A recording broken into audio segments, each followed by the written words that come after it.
Hey everybody, John Kromm here, your official coach in real estate at KrommRealEstate.com. Here with Mike Palmer from Win Home Inspections. Howdy. And today we're going to talk a little bit about inspections, what they are, why they're important, and how to select a home inspector for your purchase. So, Mike, why don't you tell us just very briefly, what is a home inspection and why is it important? Well, a home inspection is your snapshot for what your house is today. It goes into detail about exactly everything that you're looking at the house that you're trying to buy. And it gives you a lot of information just to know about the house. And the reason that it's important is it gives you a basis for your next step.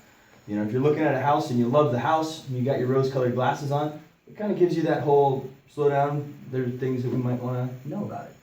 So it's going to kind of tell you a little bit about the condition of the house, whether or not it's in good condition or it might have some underlying problems that somebody with rose-colored glasses wouldn't see. Yeah, issues, no problems. Okay. Issues can be fixed, problems persist. Okay, all right.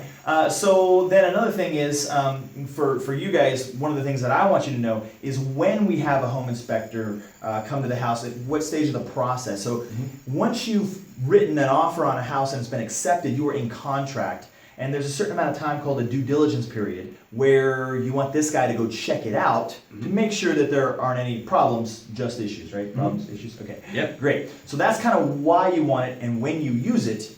But now I'm going to turn it back over to Mike because we're going to talk about what it takes to find a good inspector. Who should you be looking for? Well, there are the basic things. You want somebody who is licensed, bonded, insured, meets all the certification processes for your area.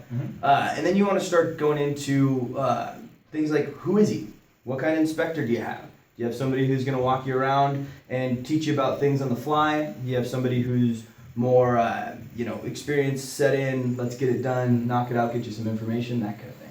So how do you know, I mean, if you just go to their website, how do you know which inspector wants to talk you through things and explain things to you? He does, he's very good at it. And which are just, they want to get in there, they want to get the job done, and then give you a report on it later. I mean, how are you supposed to determine that? Well, you can interview your inspector. So any inspection company worth their salt will have, will have an access to your inspector. They'll either have his phone number directly, you can email him, just kind of an interview process. Before you hire somebody, you're more than welcome to call and say, hey, I just want to know about this, and ask a couple of questions and kind of judge how they're answering them for you. So you should be able to call your inspector. Oh yeah, always. Yeah, okay. They should be available. So if you can't call your inspector, he's too busy, doesn't want to talk to you, then maybe you think about finding somebody else. Okay, well, so that goes over what an inspection is, when you should have it, what you're looking for, and how to find an inspector. So I guess that's going to call it for this video. We're going to do a few others with Mike here, so please check those out as well. Mike, thanks for coming in. John Kromm here, your official coach of real estate, and we will see you next time. Cheers.